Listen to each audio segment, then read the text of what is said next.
Muy buenas tardes, amigos. Muy buenas tardes. Hoy es 25 de marzo, lunes santo. Y bueno, pues pese a que sea el lunes santo, aquí estamos prestos y dispuestos a hacer el programa de todos los días. De lunes a jueves, claro. Buenas noches, don Carlos. ¿Cómo estás? Buenas noches, encantado de estar aquí y gracias por esta oportunidad de comunicar mi mirada a ti y a los oyentes. Qué maravilla. Bueno, pues gracias por compartir el evento de la charla de esta tarde. Lo que lo he compartido en Facebook. Gracias por tu interés y por tu predisposición. Bueno, he invitado a un par de chicos jóvenes para que participaran en este programa, porque creo, chicos de 15, 14, 15 años, o sea, no sé si al final habrán aceptado o no, porque creo que para ellos es un momento importante, porque conocer un poco su opinión. No sé tú qué piensas al respecto. No, me parece estupendo, faltaría más, más enriquecedor, por Va a ser, supuesto. va a ser siguiente. Bueno, pues Carlos, ¿qué es? Tú eres el creador de Educar Empoderando. ¿Qué es educar y qué es empoderar y qué hacen las dos cosas juntas? Bueno, lo que es educar, cada uno tiene su opinión. Ahí empieza el problema, ¿no? Podríamos decir. Por eso, cuando se hizo la educación obligatoria, fue un gran avance. Pues, la gente era analfabeta, ¿no? Entonces, la primera alfabetización, que la gente aprendiese a leer, a escribir, las cuatro reglas y un poco de geografía, lo esencial, ¿no? Fue una gran evolución, podríamos decir, ¿no? Y bueno, costó muchos siglos llevarla a cabo, ¿no? Pero desde el punto de vista de educar empoderando, esa primera alfabetización se ha quedado corta, podríamos decir. Basta mirar el mundo para ver los problemas que existen en el mundo se pueden reducir, todos los problemas en el mundo se pueden reducir a la mala relación entre los seres humanos. Cualquier problema. Siempre vamos a lo esencial en educar empoderando, ¿no? Es mi mirada de físico, el aprender la física teórica, ir a lo esencial, ¿no? Entonces, claro, la primera alfabetización prácticamente no dice nada de la relación entre los seres humanos. Es, es básicamente una instrucción necesaria, ¿no? Si no supiésemos leer y escribir, no podríamos ni acceder aquí, ¿no? Pero insuficiente. Ha llegado el momento de una segunda alfabetización. Y ahí es donde entra educar empoderando, ¿no? Educar empoderando se da cuenta que hace falta una segunda alfabetización basada en cosas como el autoconocimiento. Yo como profesor durante 24 años llevaba a mis chicos a la selectividad, ¿no? Para acceder a la universidad aquí en España y la filosofía es obligatoria y entraban básicamente cinco o seis filósofos que siempre eran los mismos, los filósofos clásicos, ¿no? Y uno era Sócrates y su principio socrático, ¿no? Entonces, los chicos tenían que saber explicar qué es el principio socrático, conócete a ti mismo, ¿no? Tenían que desarrollarlo en el examen para acceder a la universidad, pero nadie les había explicado cómo conocerse a sí mismo. Me parecía una desconsideración frente a Sócrates y a todo el mundo que cree el principio socrático, ¿no? Ya hace una idea de que esa primera alfabetización se queda básicamente en la instrucción, ¿no? Y nos memorizamos las cosas, pero ¿qué pasa con llevarlas a nuestro comportamiento social, a nuestra relación con nosotros mismos y con los demás? Entonces, ¿qué es empoderar a la persona? ¿Qué es educar empoderando? Tener en cuenta eso, el autoconocimiento, el crecimiento personal, el mundo interior y su relación con el mundo exterior. Es ambicioso, o sea, hay muchos educadores que no quieren acceder a esto y hay que respetarlo. Y están en la primera alfabetización, pero muchísimos, ¿no? Y entonces esas personas no van a escuchar programas como este. ¿Para qué? Tienen el temario, la instrucción, pero educar empoderando es respetuoso con todo el mundo, porque no cree en la revolución, sino en la evolución. Si no hubiese habido instrucción, si no hubiese habido una primera alfabetización basada en instrucción, nunca podríamos empezar una segunda alfabetización basada en el autoconocimiento. Sería imposible. Por lo tanto, hay que respetar a los educadores que creen que la educación se reduce básicamente a la instrucción. Y para terminar, un tema muy interesante, también discusión que existe mucho en la educación, en los medios de comunicación, ¿no? Entre los profesores, ¿no? Hay mucha gente que dice, eh, se va a aprender la materia en clase, pero educar en la familia. Esto es un error gravísimo, gravísimo, porque claro, nadie elige la familia que le toca, eso para empezar. Claro, si la familia no tiene medios o o es básicamente analfabeta o lo que sea, ¿no? O tiene problemas psicológicos los padres. Entonces, ¿qué pasa? Que sería una lotería. No, no. La primera alfabetización es para que todos partiésemos con igualdad de condiciones, al menos en la instrucción. La segunda alfabetización, que es lo que Educar Empoderando propone, es que partamos no solamente en la instrucción, sino también en el autoconocimiento, podamos partir, digamos, equitativamente todo el mundo. Y entonces, la educación obligatoria, curiosamente, es la que tiene que garantizar la libertad del ciudadano. La palabra obligatoria, fijaos, cuando eliminamos la contradicción entre las palabras, obligatorio y libertad, la educación obligatoria bien entendida, no solamente como instrucción, tiene que ayudar al ciudadano a ser libre. Y ser libre implica autoconocimiento. No puede haber democracia sin autoconocimiento, porque si no sabes que te están engañando, ¿qué es lo que votas? ¿Qué es lo que eliges? Y lo que es más importante, la democracia no es solamente un factor político, no, es una forma de relacionarse más allá de los autoritarismos. Por lo tanto, en Educar Empoderando, una clave es desarrollar el espíritu democrático con unos principios democráticos en la relación. El machismo no es más que un autoritarismo, es la punta del iceberg de los autoritarismos. Ahora estamos obsesionados por el machismo, me parece bien, ¿no? Porque es muy peligroso también, ¿no? Pero es solo la punta del iceberg. Nuestro problema es que la primera alfabetización no ha resuelto el autoritarismo desde el cual pensamos. No sabemos escucharnos, no tenemos espíritu democrático y sin eso no podemos crear un mundo mejor.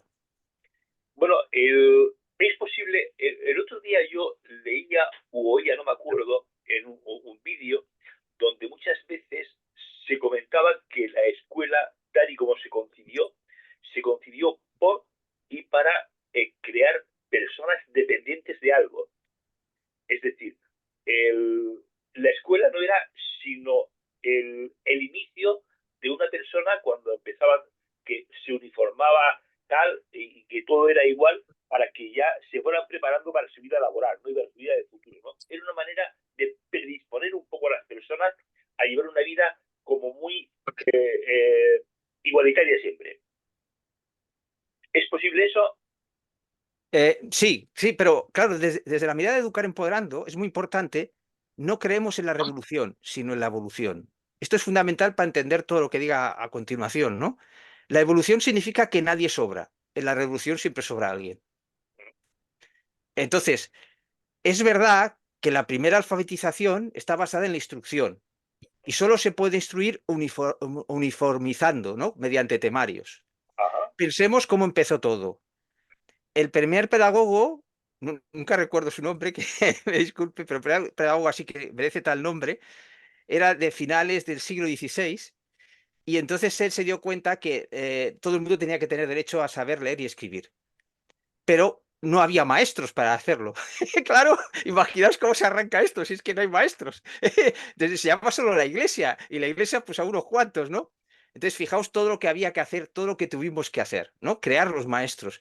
Entonces, claro, ¿qué se hacían? Se masificaban las clases, se hacía como una fábrica, efectivamente, se enseñaba a leer como se fabricaba un coche, claro. Pero yo pregunto, ¿podríamos disfrutar de un coche si no se fabricasen en serie?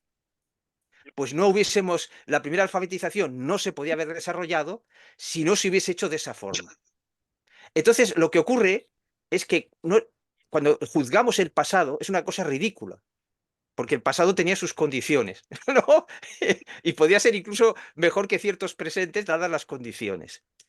Entonces, lo que ahora no tiene sentido es que nos dediquemos solamente a instruir y hacerlo en serie, porque hemos trabajado mucho la primera alfabetización en los países así más avanzados. Pues todo el mundo tiene derecho a la escolarización gratuita, ¿no? Existen los centros, existen los maestros, ¿no? Ahora, la evolución, no la revolución, pide el siguiente paso. El siguiente paso es que no se puede machacar a los maestros que no entiendan este paso. No se puede machacar. Se tiene que seducir. Y en los centros habrá unos maestros que instruyan más, otros que estarán más por esta segunda alfabetización, y ahí la dirección tiene que lidiar con todo esto. El alumno es lo suficientemente inteligente para distinguir entre el profesor que solamente da la materia y el profesor que está interesado en ayudarle a crecer como persona. El alumno ya lo ve. no es necesario que todos los profesores que tenga estén en la segunda alfabetización. Si tiene uno, ya es suficiente de los que tenga. O sea, a cada momento lo que es necesario. Pero porque el alumno percibe perfectamente quién está comprometido y quién no, ¿verdad? Claro, claro. ¿Quién le mira? ¿Quién le mira como persona? ¿Quién ve a un astro con luz propia, como decimos en Educar Empoderando? Ve la luz de los ojos del alumno. ¿Y quién simplemente está interesado, o básicamente interesado, estamos exagerando, ¿no? Pues en que la clase marche bien, en el temario, etcétera, etcétera, ¿no? No es que esos profesores sean inhumanos, ¿eh? Quiero aclarar esto, porque yo he tenido compañeros así, son excelentes personas, pero su educación les dice que educar es eso, es instruir. Pero porque, exactamente, yo ayer oía una cadena de tipo nacional donde se hablaba precisamente de esto, ¿no? Donde se hablaba un poco, hacía de referencia clásica y habitual de la lista de los reyes, de los reyes godos, ¿no? Es decir, porque eso ya no, bueno, yo la verdad es que yo nunca lo vi, no sé por qué, No, ni yo tampoco, es un mito. es un Yo mito, que ¿verdad? soy viejo Porque y nunca lo vi. yo nunca lo vi, ¿no? Entonces, ¿cómo sería tú? Planteanos planteanos una fórmula para educar empoderando. ¿Por qué los papás, por qué los abuelos, por qué los docentes tenemos que saber esto? Es decir, ¿qué podemos hacer los papás, qué podemos hacer los abuelos para que podamos educar, o la parte que podemos hacer nosotros, para educar a nuestros hijos o nietos, en este caso, en mi caso ya nietos, porque son nietos y ella de uno mayor, ¿cómo vamos a acercarnos? Bueno, la respuesta es muy larga.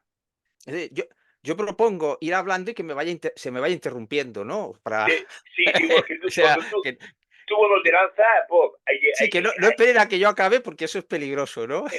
Que- pero bueno, tenemos todo el tiempo del mundo, no te preocupes. De acuerdo. Y si no se dice todo, habrá otro programa. Bueno, ante todo, tienen que hacerse los educadores, sean padres, son cosas comunes, ¿no? Que tiene el educador padre y el educador docente. Pero es evidente que los medios del docente son diferentes a los medios del padre. Y claro, ahí es donde pueden hacer cosas diferentes, ¿no? Lo primero que tiene que hacer un educador, me gustaría decirlo así, más que de educar empoderando, de la segunda alfabetización. Con mi idea, Muy bien, ¿eh? Un muy educador de bien. la segunda alfabetización para no reducirlo solo a la mirada esta. Pues lo primero que tiene que darse cuenta es que su mirada hacia el alumno o hacia su hijo está mediatizada. Está mediatizada, a mi modo de ver, por cuatro cosas, ¿no? Nuestra propia educación, nuestro propio concepto de educación, lo intentamos reproducir. Eso está muy bien, porque si no tienes ninguno es un desastre, pero también constriñe lo que tú puedas dar.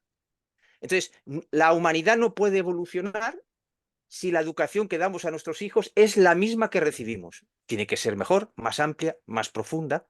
Por lo tanto, la primera limitación que tiene que vencer es el educador de la segunda alfabetización, es los límites de su propia educación. Verlos que tiene límites, porque no nos damos cuenta ni que tiene límites. Decimos, no, es que esto es la buena educación, la que yo recibí. Mira la de ahora qué mala es, ¿no? ¿No? ¿Cuáles son los límites? ¿Qué entiendes tú por educación, no? Bien, la segunda cosa que mediatiza nuestra mirada sería nuestra propia experiencia de la vida. ¿Cómo hemos vivido la vida? ¿Qué traumas pequeños traumas o grandes traumas hemos tenido? Porque eso lo vamos a transmitir, los miedos los transmitimos a los hijos. Ahora explicaré un par de anécdotas, ¿no? Pues eso, nuestra experiencia de vida es una riqueza, pero también es una limitación, porque en nuestra forma de pensar, en la dualidad que yo llamo, hay una serie de características que crean conflictos, y una de ellas es que confundimos la parte con el todo. Entonces, confundimos nuestra experiencia con la vida, ¿no? La vida es más amplia que nuestra experiencia. Imaginaos explicar esto a vuestros hijos o a vuestros alumnos. Yo tengo una experiencia, pero la vida es más amplia que mi propia experiencia. Ese sería ya un punto, una dirección de la segunda alfabetización. La otra cosa que mediatiza nuestra mirada sería nuestras creencias, sobre todo las llamadas creencias limitantes. Pero claro, quien tiene creencias limitantes, todo el mundo las tenemos, quien no está en el crecimiento personal no se entera que tiene creencias limitantes. Claro, las confunde con la verdad, etcétera, etcétera, porque así las ha recibido. Y la cuarta parte que nos influye, muy importante, son nuestros prejuicios. ¿Quién es el último en enterarse que tiene prejuicios? Uno Claro, claro. mismo. Esto está claro. Por lo tanto, de ahí la segunda alfabetización. ¿Cómo vamos a resolver los problemas y los conflictos si no detectamos nuestros propios prejuicios? Claro, los prejuicios no son solamente racismo, etcétera, los que se dicen normalmente en clase, dicen, no, son muchos más, están constantemente mediatizando nuestra mirada, nuestros prejuicios sobre el hijo, sobre el alumno, ¿no? Y ahora voy a explicar un par de anécdotas a este respecto de cuando ejercía de profesor, ¿no? En el que se ve cómo nuestra mirada está constreñida por estas cosas, ¿no? La primera es la de un padre que vino a verme sorprendentemente por lo siguiente. O sea, su hijo no tenía problemas de ir aprobando, etcétera, ¿no? Vino a verme, yo era el tutor del curso, porque tenía la loca idea, su hijo, era el último año de bachiller, luego venía a la universidad, su hijo tenía la loca idea de estudiar historia. Y me dio la razón, su razonamiento desde sus creencias limitantes, su razonamiento de por qué no debería estudiar historia. Dice, fíjate, quiere estudiar historia y eso, la única salida que tiene es ser profe, ser maestro. Que, fijaos, fijaos el prejuicio, cómo le limita el entendimiento. Entonces yo me sosiego y le respondo, es bien curioso que sea algo tan limitado el ser profesor o ser maestro y que sin embargo tú vengas a pedirme un favor a mí como maestro. Se quedó blanco. Claro, Claro, le di contra su propio prejuicio. Es decir, si es tan poca cosa ser maestro, ¿por qué vienes a pedirme este favor? Claro, que para ti es tan importante en la vida de tu hijo. Pues ahí tenéis un ejemplo clarísimo de un prejuicio que limita a ese padre. Es decir, una buena salida no es lo que haga feliz a su hijo, es una buena salida económica, un prejuicio. Probablemente entre los que estáis escuchando esto, este prejuicio no lo tenéis. Si no, no estaríais escuchando esto ni en este canal, pero pero, tenéis otros. pero tenemos otros. Claro, claro. Un poco el que es fácil, ¿no? Reconocerlo como prejuicios, ¿no? Mira, los propios alumnos, los conflictos que tienes con los alumnos o con los hijos, ¿no? Te marcan muy bien los prejuicios que tienes. Se repite una situación, tú párate a pensar, ¿aquí habrá algún prejuicio por mi parte? Claro, el conflicto te ayuda a detectar los prejuicios. Es decir, un juicio que tú no has pensado. Emites un juicio, pero no lo has pensado, lo haces automáticamente. Ese sería el prejuicio. Ojo, que puede haber prejuicios positivos también. Y también pueden ser peligrosos. Un superoptimista, ¿no? Y tiene prejuicios positivos. Y no piensa las consecuencias negativas. O sea, esa es otra cosa que hay que vencer en la segunda alfabetización. Las palabras tienen doble vertiente. El prejuicio tiene la doble vertiente positivo y negativo. Y esto se nos olvida. Y esto es muy importante. Bueno, este sería un ejemplo de mediatizar la mirada mediante el prejuicio. Y otro ejemplo que quería contar, otra anécdota también como profesor, es que tenía yo en clase a dos mellizos, un chico y una chica. No se parecían en nada, tampoco físicamente, porque no eran gemelos, eran mellizos, ¿no? Y entonces yo les daba matemáticas. Y entonces la chica era muy estudiosa, muy aplicada. Y si no sacaba una buena nota, se hundía. Pero le costaban las matemáticas. El chico era súper listo y las matemáticas le gustaban. Pero jamás hacía ni un solo problema que le mandases que hiciese. No, él solamente escuchaba. Él solamente me escuchaba cuando yo explicaba. ¿Ves? Llegaba el examen y aprobaba siempre. No, bueno, sacaba un 5 pero nunca suspendía. Una pequeña nota incluso, y yo asombrado, digo, si no pega ni golpe, no solamente de escucharme, tú fíjate la capacidad que tenía este chico. En cambio, su hermana, pues yo veía por o sea, tú en realidad tú sabes cómo va un alumno en la materia por las preguntas que te hace. En realidad, un buen examen sería qué preguntas son capaces de hacerte. Eso es mucho mejor examen que el examen clásico, ¿no? Porque ya ves lo que va entendiendo y lo que no va entendiendo. Entonces, yo iba, pues veía todas las dificultades que pasaba y entonces esa chica, pues sacar un notable era una tragedia para ella, una auténtica tragedia. Se ponía a llorar, tienes que consolarla, ¿no? Claro, había trabajado un montón, quería el sobresaliente, ¿no? Bien, entonces viene la madre a verme y viene a verme y dice, estoy muy preocupada porque a mi hijo le suele quedar alguna, pero le han quedado más, e incluso ha suspendido las matemáticas, porque primero había suspendido las matemáticas, claro, trabajaba tan poco que estaba en el límite, ¿no? ¿Sabes? Pero bueno, no creáis que estaba, no lo había suspendido contundentemente, ¿no? Pero no había llegado claramente. Y venía preocupadísimo por su hijo. Fíjate, le han quedado 3 o 4, y encima las matemáticas, este desgraciado como quejándose de él, ¿no? Se va a matar a disgustos, tal y cual. Y entonces yo me la quedé mirando y evidentemente ella tenía una creencia limitante sobre lo que es la buena marcha de un alumno en clase, ¿no? Ella estaba mirando solamente los resultados y la nota. No estaba mirando la parte emotiva de la persona. Entonces yo le dije, mira, por tu hijo no te preocupes porque esto lo va a probar seguro. Y esa si se pone la va a probar porque es muy listo y no tiene ningún problema. Y además nunca le preocupaba nada, nunca le preocupaba nada al chaval, ¿no? Era feliz siempre.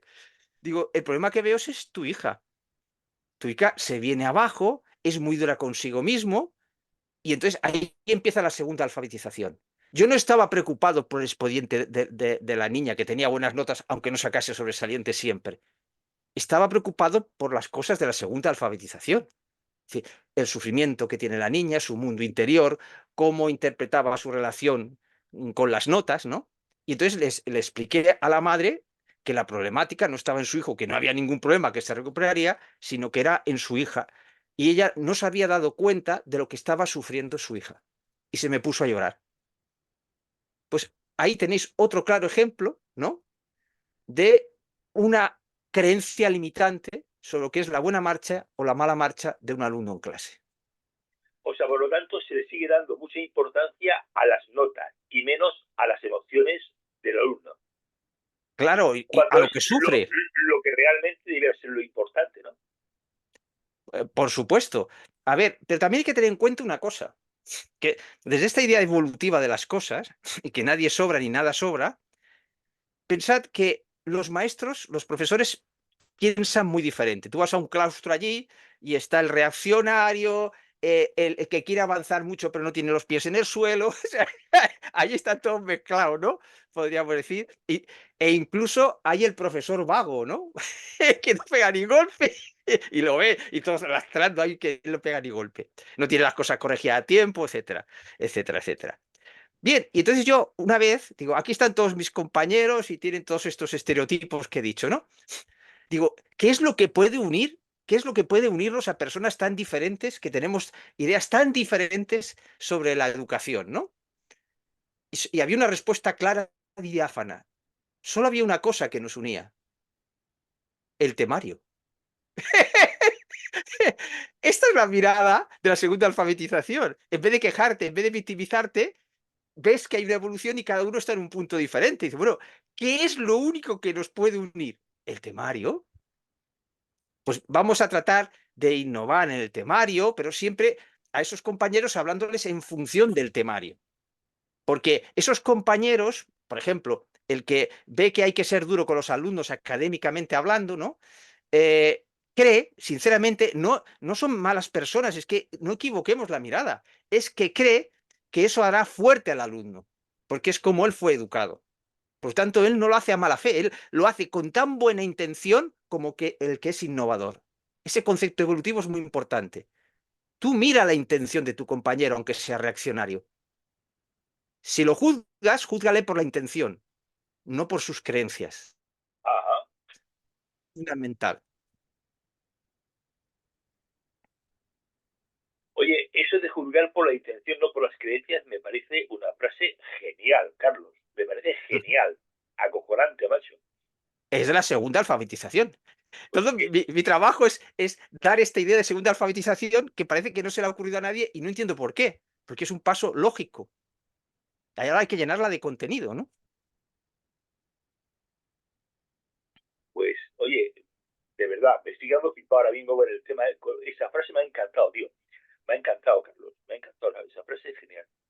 Oye, yo quisiera una cosa que me dijeras importante, que me dijeras. Siempre se le damos demasiada valor a las notas, coño. Y no es tanto.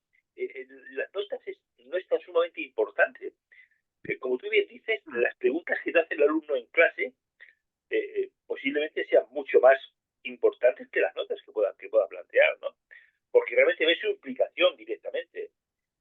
su implicación real, ¿no? O sea, si está o no pendiente de la cosa, si ha evolucionado o no. Eso realmente es mucho más importante que saber si será un 5 o un 6. Pero sin embargo, todos estamos demasiado pendientes de las notas, coño. Y yo ahí entro en mea culpa. Porque yo a mi nieta mayor le pregunto por las notas. Y realmente es un fallo. Ahora, por ejemplo, has hecho un juicio sobre ti mismo, que no es evolutivo. Pensamos en dualidad. Ese antiguo paradigma de pensar en dualidad confronta las cosas. Tú no tienes que quitar importancia a las notas para darle importancia a otras cosas. Esto es muy importante, porque lo que genera conflictos es ese pensamiento en dualidad, ese paradigma que crea las guerras y crea todo y que está dentro de todos nosotros. Tenemos que elegir entre lo bueno y lo malo. No, no, no, no. Coloca cada cosa en su sitio. Coloca cada cosa en su sitio. No sé, porque si divides en buenos y malos, tienes el enfrentamiento asegurado. Y si una cosa deja de tener un sitio en la evolución, pues no tiene un sitio, pero la tiene en la historia. Muy importante. Por tanto, coloca las notas en su sitio. No te juzgues por haber valorado las notas. En todo caso, di qué más puedes valorar de tu nieta, no las notas. Porque aunque tú quieras quitar importancia a las notas, la sociedad se le va a dar. Y tú dices, no te preocupes por las notas, pero luego llega la selectividad y luego no puede entrar en la facultad. ¿Y ahora qué pasa? Ajá. Porque eso le pasa a muchos. Tienen el sueño de estudiar algo, pero no les da la nota. Y se tienen que ir a una privada y no tienen dinero, por ejemplo. Es decir, cada cosa en su lugar. Claro que las notas tienen importancia, porque el sistema ahora funciona así. Ahora bien, cuando tú miras al alumno, a tu hijo, a tu nieto, tú tienes que mirar más que las notas. Si no, ¿cómo le vas a dar fuerza para aprobar?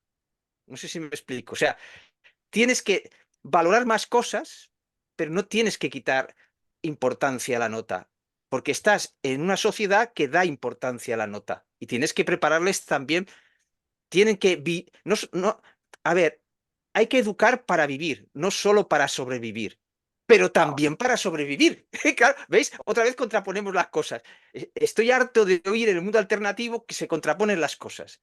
Hay que vivir en vez de sobrevivir. ¿Qué frase más bonita? Hombre, no.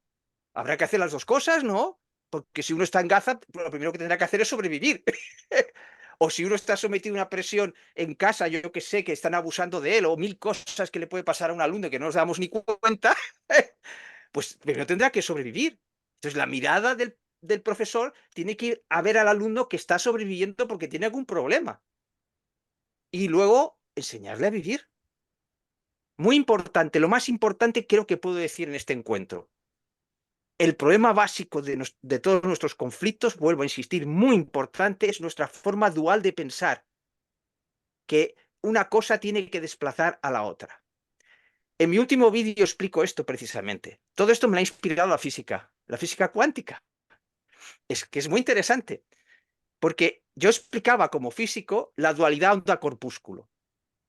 Fijaos, la gente se cree que, la física habla de verdades, ¿no? Da metáforas y teorías.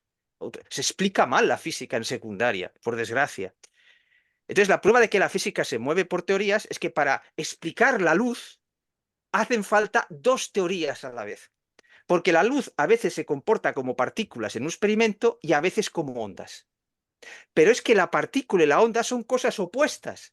Porque la onda tiende a ocupar todo el espacio y la partícula un punto. O sea, en nuestro pensamiento dual es imposible que una cosa sea ondas y partícula a la vez. Eso es el viejo paradigma, correspondiente a la primera alfabetización. En el nuevo paradigma, la dualidad onda-corpúsculo, corpúsculo significa partícula, ¿eh? La dualidad onda-partícula es lo que hace posible, el haber entendido que las dos cosas son posibles, es lo que hace posible ahora que tengamos este encuentro digitalmente. Fijaos si es fuerte. Estamos contraponiendo los conceptos sin darnos cuenta que en la física no se contrapone, en la física moderna no se contraponen los conceptos, se suman las perspectivas. Es una mirada democrática, no contraponerlas. Entonces, todo conflicto, casi todos los conflictos empiezan porque contraponemos las cosas, en vez de dar un lugar a cada cosa y ver cómo se pueden relacionar esas cosas entre sí. Entonces, no sé de qué estaba hablando ahora con respecto, que he puesto este ejemplo, se me ha ido la cabeza, No, no, no te preocupes. de la Eh, educación. Una cosa, yo quiero Sí, aportar. Eh, Hola. hola. Es que lo que dices de los alumnos, ¿no? Estabais hablando, ¿no? De las notas, ¿no? Por un lado las notas y por otro lado el preocuparte del alumno y de su situación. Y yo en el instituto donde estoy veo que las dos cosas van un poco en paralelo. Claro, claro, es que O tienen que sea, ir en paralelo. exactamente, que no, se le da importancia a las notas, pero también a lo otro. De hecho, los tutores están un poco ahí para eso, para estar más cerca del alumno y darle un acompañamiento a otro nivel, estar más cerca de ellos y poder trasladar esto al resto del profesorado. O sea que, Pero ¿sabes qué pasa? Que hay una casuística que depende del tutor que te toque, depende de cómo piense tu padre y tu madre. O sea, yo hombre, como claro. tutor, tú podías hacer mucho, pero luego te encontrabas padres como el ejemplo del que no quería que estudiase historia, ¿no? Es decir, tú como tutor estás haciendo un trabajo y de repente el problema es el padre. Claro, yo a veces intentaba que el problema era el padre o la madre. Digo, hombre, qué gracioso, ¿no? El problema es este. Entonces ahí es donde, en esa segunda alfabetización, el maestro se la juega. El de la primera dirá, no, esto no es mi cometido. Claro, ¿Cómo que se la juega? No entiendo. ¿Por qué se la juega? A ver. pues que a veces te tienes que enfrentar a un padre, aunque esté mal visto, educadamente, hay Ah, ya. maneras, ¿no? Sí. Mm. Ahí tienes que aprender una forma de decir las cosas. Primero lo que hay que hacer cuando hablas con un padre es elogiarlo, siempre. Es lo que yo llamo la manipulación Mary Poppins, creo que hacía Mary Poppins, que es una película de Sí. sabiduría, ¿no? Cómo manipulaba al señor Vance. Lo Mm. manipulaba de corazón, para que viese a sus hijos de otra manera, ¿no? Entonces, con un padre con mirada retrógrada, o como queramos decirlo, tendrás que manipularlo para que no se cierre. Claro, pero no todo el mundo está en ese Claro, punto. no, no, pero es que estamos en Educar Empoderando. Ya, y es difícil. Yo lo A puedo, veces, a mí me cuesta, o sea, a mí me cuesta muchísimo eso. Me claro, cuesta claro, pero mucho. es un poco a poco. A veces el cerrado es el profe y el padre es el que Sí. tiene la mirada abierta. Ojo, cuidado, ¿no? Entonces, el que tiene una mirada más abierta ha de manipular al otro desde el corazón. Entonces, ver cuáles son las necesidades del otro. Si la necesidad del otro es que la nota es lo más importante, pues tú empiezas diciendo que la nota es importante. Claro, no enfrentes, no digas que la nota no es importante.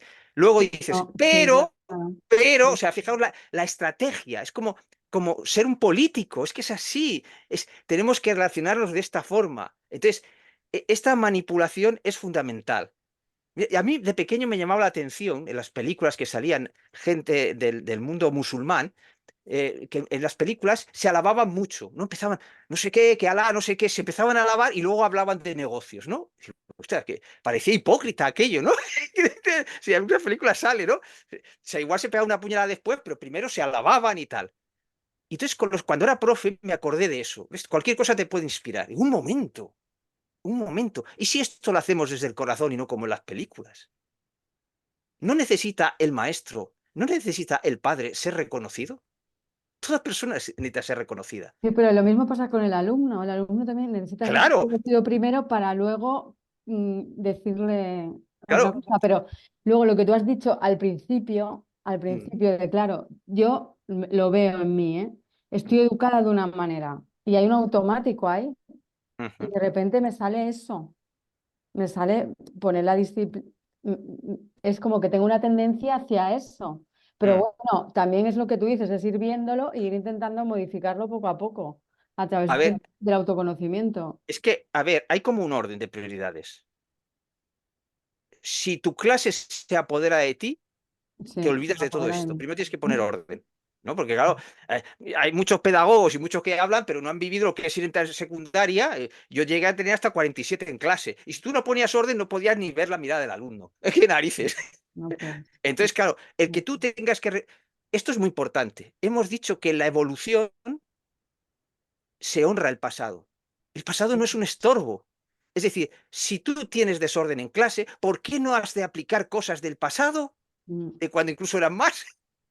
Aplícalas, pero eso no vas a aplicar solamente esa cosa, porque tú tienes una mirada de corazón hacia el alumno. Pero si no creas un mínimo de silencio, un mínimo de orden, no podrás realizar aquello. Y lo mismo pasa con los padres, ¿no? O sea, a veces tienes que ponerte duro.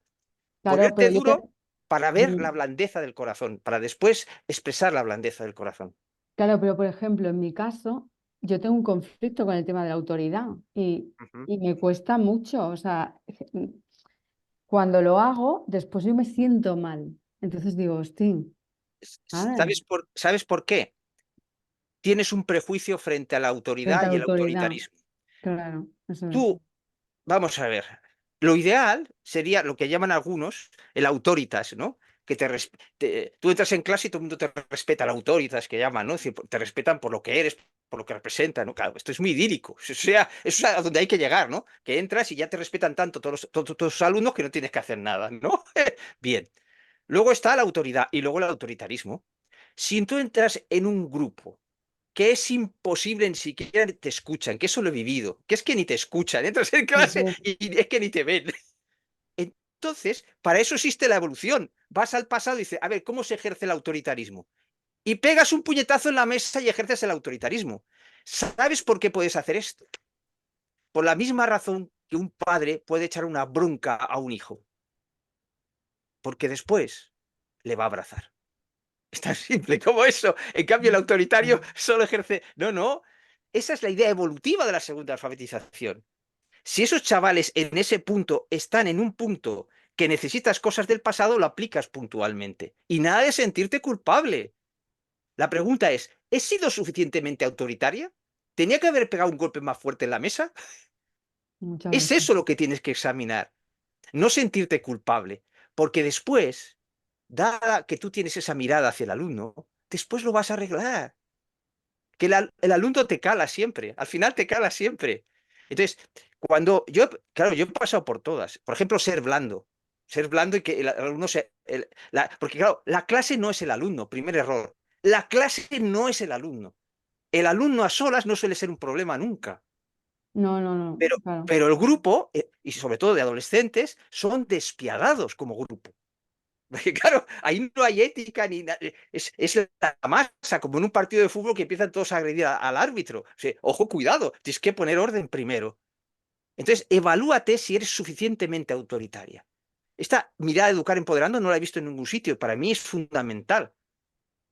No se trata de que lo nuevo no valore el pasado.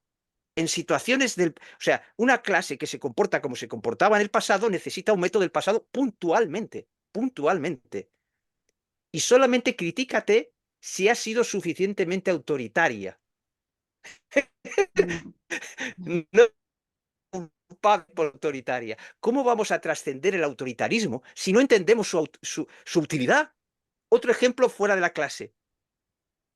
¿Qué fracaso cuando se ha querido imponer una democracia en un país que no está preparado? En Libia, por ejemplo, y vamos a poner una democracia aquí, o en Irak. Entonces, los diversos pueblos que hay ahí se matan entre ellos. No, eso es un proceso. Si esa clase necesita un golpe de autoridad, tendrás que emplearlo durante bastante tiempo. Entonces, primero te temen, después te miran, después te sienten y finalmente te abrazas. Mm, Claro, bonito. si tú empiezas una clase que el primer paso no es necesario, estupendo, vamos progresando. Pero ¿y si es necesario? Yo he visto cómo profesores y Pero profesoras yo han creo que es abandonado la necesario en profesión. todas, ¿eh? O sea, yo, por ejemplo, tengo 3 grupos y en los 3 he tenido que empezar así, pero es cierto que en uno, no sé por qué, me Ujú. cuesta más. En uno, También pues, sabes que influye mucho la hora, que te toque la última hora de la mañana, pues aquello ya no te digo sí, nada, sí, ¿no? influye todo, la hora, todo, todo. Influye la Claro, hora. cansados, hartos y que sea luego una asignatura dura como matemáticas. Eso lo he vivido yo. Es que aquello es un circo. Bueno, primero sobrevivir, lo que decíamos antes. Hay que enseñar a vivir, sí, pero primero a sobrevivir. Entonces, si el profesor no puede sobrevivir en clase, entonces, ¿qué hace? Yo he visto a profesores, compañeros míos, y profesoras sobre todo, llorar en el claustro y abandonar porque no podían dominar la clase. Son muy crueles. Los adolescentes son muy crueles en masa. La gente es muy cruel en masa. Este es el problema. Hasta Mm, lo vemos en los ejércitos cuando masacran ahora en Gaza, etcétera. Yo estoy convencido, esas violaciones, esas crueldades que hacen o en Ucrania o en Gaza ahora, cuando están en grupo se vuelven como bestias. Y luego individualmente solo algunos serían capaces de hacer esas barbaridades. Pues eso la educación tiene que resolverlo. El grupo no es el alumno. No nos confundamos. El grupo puede ser tu enemigo. Entonces tú tienes que ser más fuerte que tu enemigo. Y entonces ves al alumno. Porque fíjate en lo siguiente, una cosa que yo lamento, que yo no me daba cuenta porque pues no lo he estudiado suficientemente. La agresión de unos alumnos, el bullying, ¿no? De unos alumnos frente a otros.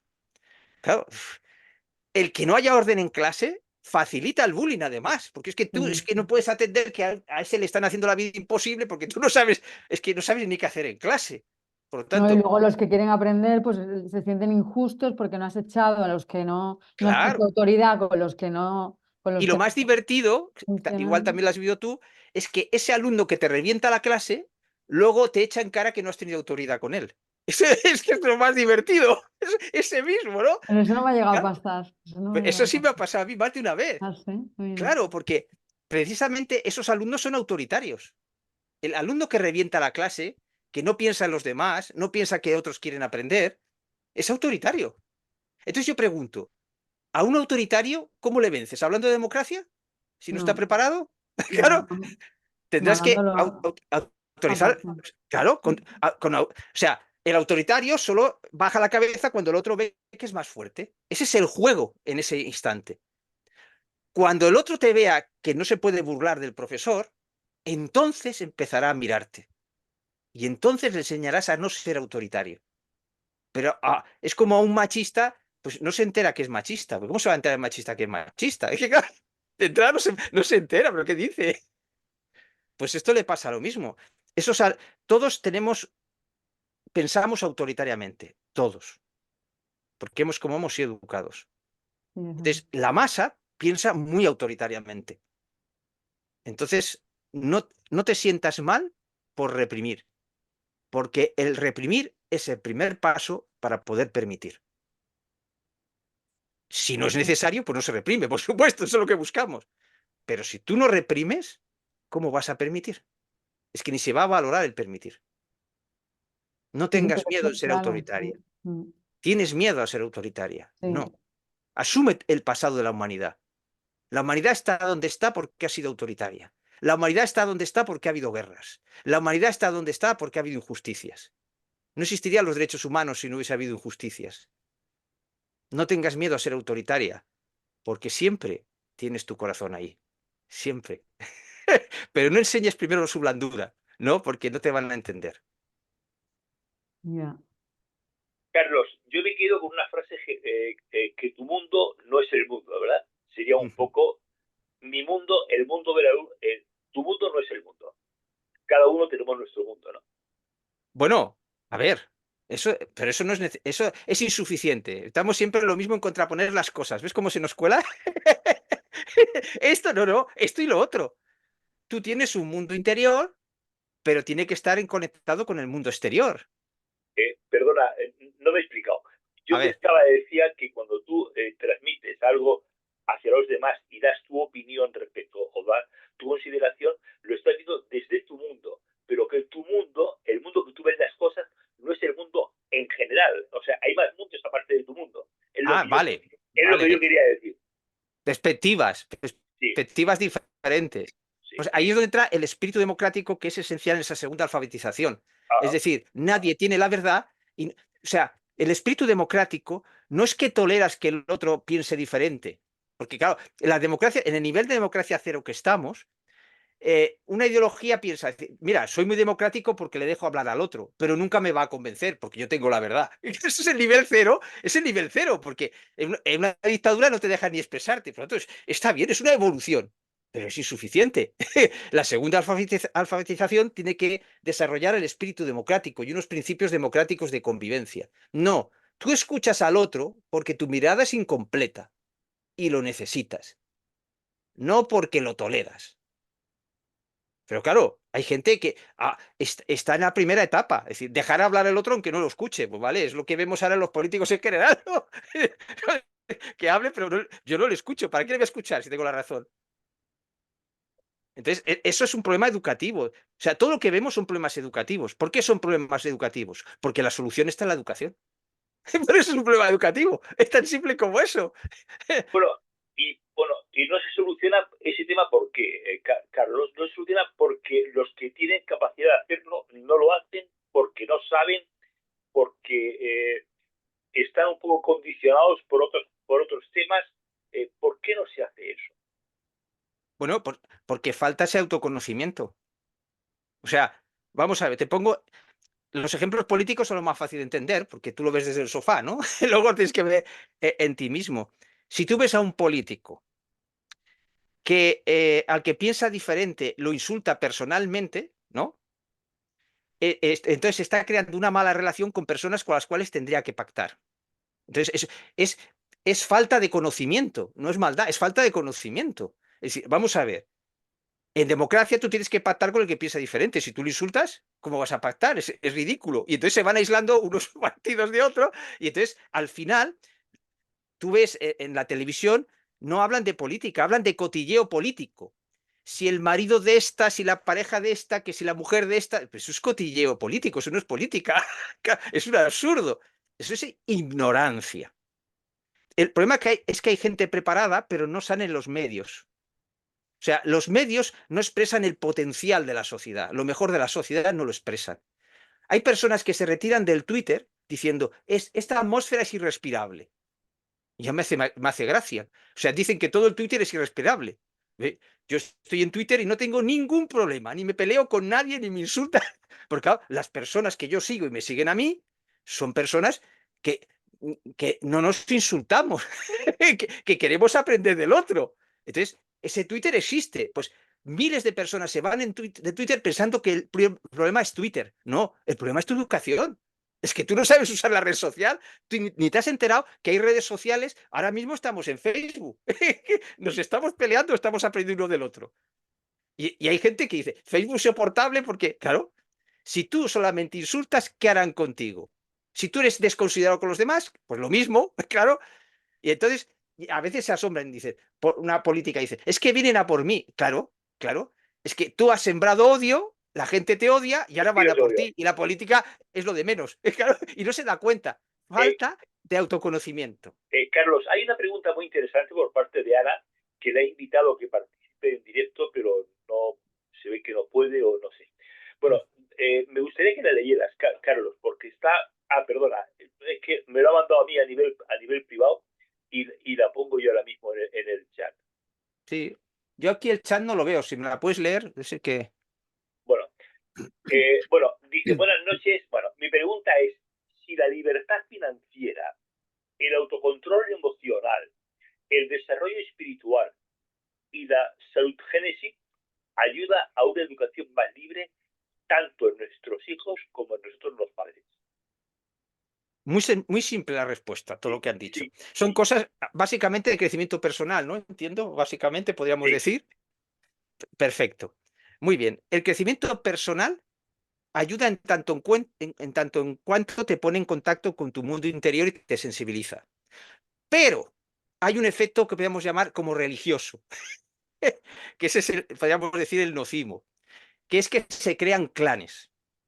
Entonces, el mundo del crecimiento personal no tiene espíritu democrático. No quiere aprender el uno del otro. Uno es del Corbera o del que se me ha ocurrido ahora, o del otro, de más allá, ¿no? O del María Alonso Puig o lo que sea. Y claro, ya no necesita leer nada más. Se forman clanes. Entonces, eso es un fenómeno provocado también por la dualidad.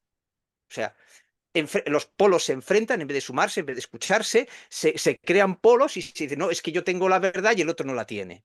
Entonces, es difícil encontrar sitios, por ejemplo, como el tuyo, que invitáis a personas diferentes del mundo del crecimiento personal, ¿no? Pero luego, cuando tú hablas con las personas en general y hacen talleres o leen libros, tienen una línea, ¿no?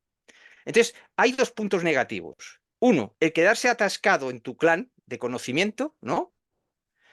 Y el polo opuesto, que sería lo que llaman el síndrome de la ballena.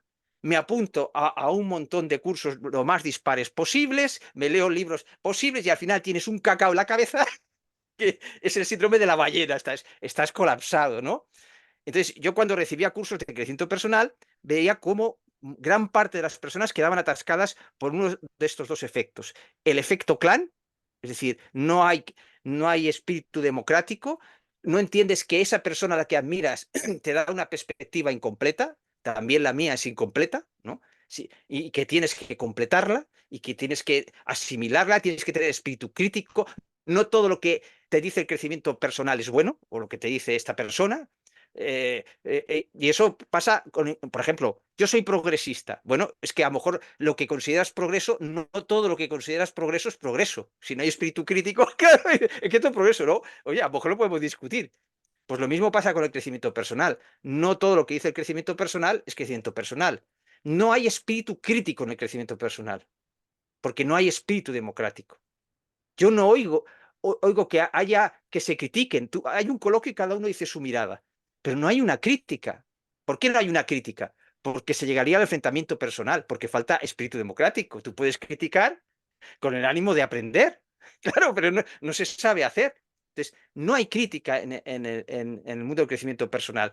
Entonces, respecto a la pregunta, diría que cuidado, cuidado, si no se ve desde el espíritu crítico y el espíritu democrático. Se puede volver contra ti y volverte un intransigente, ¿no? Así, por ejemplo, yo llevo una dieta vegetariana, pero no soy vegetariano. Yo no digo nunca que soy vegetariano. He hecho una excepción aquí. ¿Por qué? Porque me clasifico, creo un clan y hay un montón de prejuicios. Entonces, tienes que emplear trucos para que la gente no te vea dentro de un clan. No, yo sigo una dieta vegetariana. Es que es muy diferente. Dice, bueno, a lo mejor mañana sigue otra. Yo soy vegetariano, ya me quiere convertir.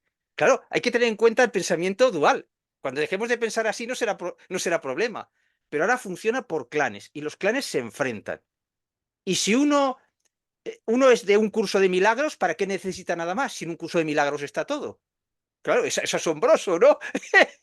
Y no ve las contradicciones. Pues yo qué sé, en un curso de milagros dices, bueno, ¿has avanzado con un curso de milagros? Claro que sí. El problema es que tiene un límite ese avance y no lo ves, ¿no? Y es cuando te quedas atorado. Si tú no ves que ese curso de milagros, aunque hable de libertad, y puede ser cualquier otro ejemplo, hay una componente autoritaria, porque todos educativamente tenemos una componente autoritaria, es decir, que creemos que eso es lo mejor, o sea, decimos que no, pero actuamos como si fuese lo mejor, eso hace que quien esté en esa línea o otra parecida no escuche otras líneas y sobre todo no tenga espíritu crítico. Es decir, ¿por qué va a ser bueno todo lo que hizo un curso de milagros? Lo puedo decir en cualquier otra, ¿eh? Me ha dado por esta. Vale, vale, sí, correcto, ¿Eh? entendido. O porque puede ser válido todo lo que dice Alonso Claro, Puig o todo lo que dice Enrique Olvera. exacto. O todo lo que dice Carlos González. Exactamente. Es más, de un curso de milagros habrá personas que lo expliquen más autoritariamente y otras con mayor libertad. De un mismo conocimiento puede ser el efecto totalmente... o sea, hay talibanes de esas cosas y personas mucho más abiertas y parten del mismo conocimiento, como pasa en el cristianismo. Tenemos un cristianismo talibán y un cristianismo abierto totalmente, ¿no? Pues lo mismo que igual que las religiones, hay que exigirles que dejen de adoctrinar y que tengan espíritu democrático y que entiendan que no tienen la verdad absoluta, lo mismo hay que exigirle al crecimiento personal. Porque como no hemos resuelto el problema de la dualidad, necesitamos una verdad y recibimos el crecimiento personal, ya no es problema del propio crecimiento personal, es cómo lo recibimos, ya podríamos decir, ¿no? En estado de necesidad. Voy a hacer una, una especie de equivalencia Mm. entre dos personas que hablan de crecimiento espiritual o crecimiento personal con dos forojos de fútbol. O Ah, sea, bien. mira, por ejemplo, tú oyes hablar a una persona aficionado al Real Madrid y otro aficionado al Barcelona y puedes decir lo mismo. Estén en San Sebastián, en Murcia, en Barcelona o en Gijón. Da igual. Porque los tópicos que utilizan son siempre exactamente los mismos. Pueden variar un poquito, pero más o menos siempre es lo mismo. Bueno, pues hay ocasiones que hablas con personas que están un poco en la educación emocional, un poco en la educación espiritual y tal, y da igual que hables con Pepe que con Juan, porque casi siempre los tonos que utilizan son idénticos. No Mm. sé, no sé si tú lo has observado, yo lo he observado, y la verdad es que me sorprende. Yo muchas veces cuando lo intento decir, ahora me va a echar la bronca seguro, ¿no? Ahora me va a decir que tal. Pero muchas veces digo, coño, esto no encaja, ¿no? Es decir, porque muchas veces nos hablamos un poco como talibanes y como robots, de alguna manera, en lugar de ser robots futbolísticos, somos robots espirituales. ¿Me he explicado? Sí, sí, pero eso viene de nuestra educación. Nuestra educación es en autoridades. Tú vas al colegio y hay una autoridad que es el temario. Y tú no puedes criticar el temario. Como alumno no puedes criticar el temario. Tú no sabes, etcétera, etcétera, ¿no? Entonces, eso hace que cuando hacemos un curso de crecimiento personal, vamos con la misma mirada que en el colegio. No queremos que nos den incertidumbre, queremos que nos den certidumbre. No sé si me explico. Entonces, claro, yo cuando explico mis cosas, yo tengo que decir, ojo, cuidado, esto es incompleto y aquí no os doy una certidumbre, ni os doy recetas. Yo estoy en crecimiento, a ver si mejoráis lo que yo os doy. Esa es la filosofía de la segunda alfabetización. A ver si me ayudáis a mejorar lo que yo os doy. Para empezar a hacer una crítica constructiva, un espíritu crítico. Es decir, ¿qué es lo que yo no veo? ¿Qué prejuicios se me han colado a mí? El mejor curso de crecimiento personal suele estar explicado con personas que tienen prejuicios. O sea, aunque fuese la verdad absoluta, que no es el caso, claro, quien lo transmite tiene prejuicios y no se ha enterado. Por lo tanto, fijaos si es importante pasar de la educación e instrucción en autoridades a esta educación de la segunda alfabetización. El espíritu democrático y el espíritu crítico son fundamentales. Para tener espíritu democrático y espíritu crítico, ¿sabes qué tienes que asumir? La incertidumbre. Y claro, si tienes certezas, ¿para qué vas a tener espíritu democrático si tienes la verdad? La incertidumbre. La auténtica verdad, tú coge todas las culturas del mundo, todos los mitos del mundo, júntalos y te sorprenderás. Dice, es imposible que todo esto pueda ocurrir a la vez. Resultado, en el fondo no sabemos por qué estamos aquí. Entonces, la educación tiene que partir de eso. Somos un misterio, no sabemos por qué estamos aquí. Transmitir cosas como que el ser humano solamente es un animal biológico, como se puede hacer en biología, eso es una barbaridad. Y se hace, ¿no? Hombre, no, es que un alumno, ¿cómo se puede educar a alguien diciendo que solo es un ser biológico? Por otra parte, ¿cómo se puede educar a alguien diciendo que su religión es la verdadera? Son dos extremos inaceptables. Para educar en la segunda alfabetización, tienes que hacerle reconocer al alumno, al hijo, al nieto, al sobrino, que tiene un mundo interior. Y que ese mundo interior no tiene por qué someterlo al dogma de una religión, al dogma del crecimiento personal o al dogma de quien sea. Nadie reconoce que actúa como si fuesen dogmas, pero lo hacemos. Lo hacemos porque buscamos certidumbres. Mientras no aceptemos la incertidumbre de la vida, necesitaremos el dogma. Esa es la trampa. No puede haber libertad si no aceptas que la vida es un misterio. Entonces, si viene una corriente espiritual, una religión, un crecimiento personal, y te dice, esta es la verdad del ser humano, hombre, por Dios, ¿y por qué la vas a tener tú y no otro? ¿O por qué la va a tener esta cultura y no otra? No, la verdad no la conocemos, pero precisamente eso hace que la creatividad sea tan importante. Yo os pregunto, si conociésemos la verdad de la vida, ¿qué sentido tendría la creatividad? Precisamente el que hay incertidumbre, incertezas, nos permite tener una creatividad libre, creando miradas pedagógicas, miradas de crecimiento personal. Pero ahora tenemos que hacerlo con espíritu democrático. Mi mirada es incompleta. ¿Cómo podéis mejorarla? Imaginaos que entráis en clase diciendo esto. Dice, esta mirada es incompleta. Cuento con vosotros para mejorarla. Y alguno dirá, por ejemplo, yo que sé, la física. Hombre, ¿cómo va a saber este chaval de física? O etcétera, ¿no? Bueno, pero es que Einstein, para llegar a la relatividad, se imaginó que iba montado en un rayo de luz. Hizo un juego, un juego de niño. Por lo tanto, a lo mejor un niño te puede iluminar cómo explicar la física o cómo explicar tu materia. Pregúntale cómo mejorar aquello. O cómo, aunque él no tenga todo el conocimiento, es un ser creativo, es un astro con luz propia. Puede aportarte cosas. En instrucción, el alumno no te aporta cosas. Solamente se le dan conocimiento. En la segunda alfabetización, el alumno tiene que participar. Pero ojo, y vamos a lo de Belén de antes. Este es el horizonte, pero si no hay orden en clase, tú no puedes andar ese horizonte. ¿Lo ves? No nos sobra el pasado. Entonces, habría que implementar como más sabiduría y menos conocimiento o equiparado a ambas cosas. Bueno, hemos caído otra vez en la dualidad. Poner cada cosa en su sitio. Eso es como hemos sido educados. Has ilustrado justamente el problema de la dualidad, que hemos sido educados en dualidad. ¿No? Cada cosa en su sitio. O sea, yo no estoy diciendo que la instrucción sea mala. Hombre, ¿cómo instruir sobre hechos históricos o la geografía? ¿Cómo va a ser malo? Que es instruir. Y no puedes dejarlo todo en la memoria del ordenador. Eso es una barbaridad, ¿no? Tú para pensar necesitas tener una memoria mínima de las cosas, lógicamente, porque si no es que es imposible. Entonces, no se trata de destruir la instrucción, se trata de complementarla. Ese es el espíritu democrático. Una mirada es incompleta, se la complementa. Y entonces al poner otra mirada, ahora viene lo gracioso.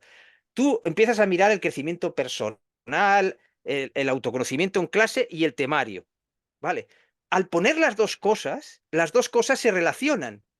Y al relacionarse, se mejora la instrucción y la forma de dar la instrucción.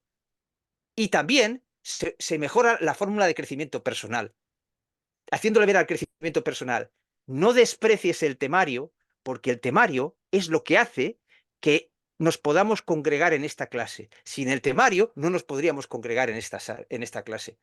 Hay que honrar lo que nos une, aunque lo que nos une, os pongo un ejemplo, ¿no? Es decir, los toros tienen que evolucionar, hacer ese daño a los animales está clarísimo, ¿no? Pero ¿puede evolucionar solamente a partir de los que atacan los toros desde fuera?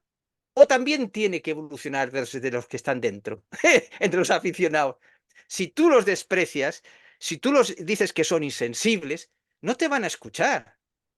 Es como el vegetariano que quiere convertir, no te van a escuchar. Tú tienes que reconocer al otro, tú eres incompleto. Ese que es cruel con el toro puede ser más sensible que tú en otras cosas.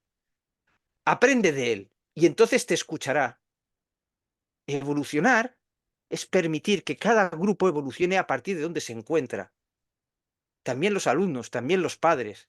Por eso necesitamos manipular desde el corazón. Manipular desde el corazón es hablar el lenguaje que habla esa persona, para ayudarle a crecer desde donde se encuentra.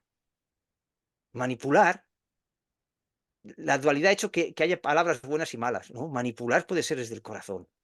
Manipular puede ser un acto creativo, como hacer algo de cerámica con las manos, ¿no? Pues podemos manipular nuestras palabras para poder conseguir que el otro nos escuche, ya, captar su atención. Eso también es parte de la educación, captar la atención del alumno. Hablar de los temas que interesan a los alumnos para luego ir al tema que te interesa a ti. ¿Qué tema os interesaría que se tratase en clase? Siempre hay días que se pierden, entre comillas, yo qué sé, una fiesta, o no sé, puede ser el último día, ¿no? ¿Qué temas os gustaría que tratásemos en clase que no estén en el temario? Y temas diversos, a lo mejor algunos absurdos, yo qué sé, ¿no? Pero simplemente que lo propongas, ya estás diciendo algo, que los vas a considerar, ¿no? Para que una persona te escuche, hay que ir a donde esa persona se encuentra. Eso es un acto educativo fundamental, que es difícil hacer en grupo y es fácil hacer a nivel individual. El tema eran los padres y los abuelos, ¿no? Lo hemos dejado un poco de lado. Bueno, Entonces, lo que pasa es que este programa es así, Carlos. O sea, afortunadamente sí. es así. O sea, uno no sabe nunca de qué va a hablar y uno nunca sabe de qué va a funcionar el tema. Yo creo que esa es la grandeza de este espacio, ¿no? ¿Por qué no vamos a venir a un guión, verdad? Si eso no funciona, no funciona. Carlos, son y 33, macho. La verdad es que se me pasa el tiempo echando leches oyéndote. A mí y a todo el mundo, me imagino, ¿no? Porque me acaban de decir eso aquí por el chat. Me dice una amiga, dice: Antonio, oyendo a este hombre, solo sé que no sé nada. Gracias por estos programas que me ayudan a avanzar. Bueno, gracias a vosotros, siempre. A ver, es que la frase continúa. Solo sé que no sé nada y los demás no saben tampoco más. Es decir, yo también, solo sé que sé muy poco, ¿no? Claro, ve, O sea, ahora te toco a ti.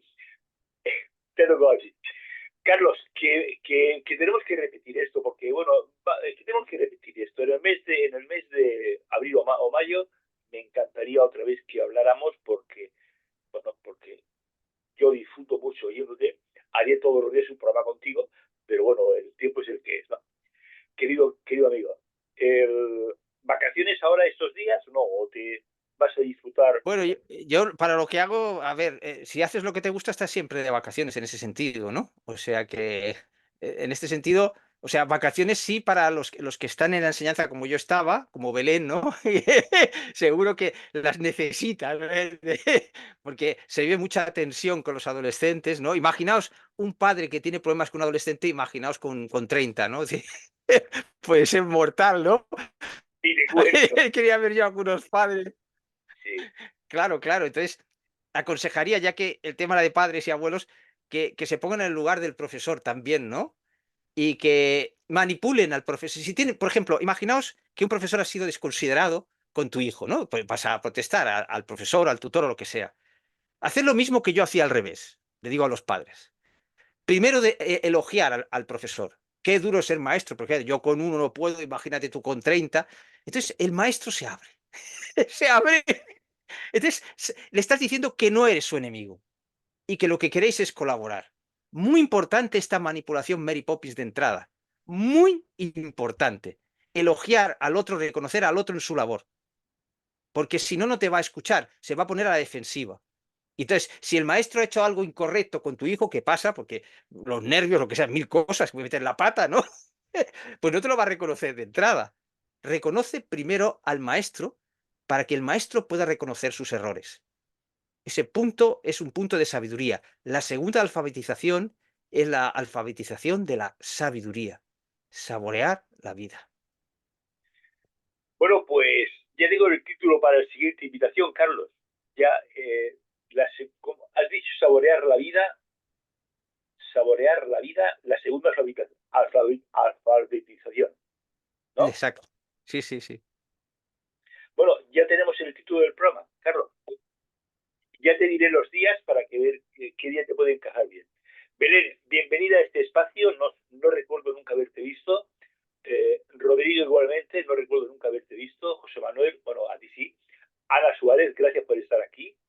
Y no sé quién más. Bueno, ya. Antonio, Antonio, ¿me permites una intervención? Claro que sí, dime. Tú me achacaste, muy bien achacado, que no te había reconocido que estuvimos en un programa de radio. ¿Te acuerdas? Sí, Sí, sí, es así es. verdad. Sí.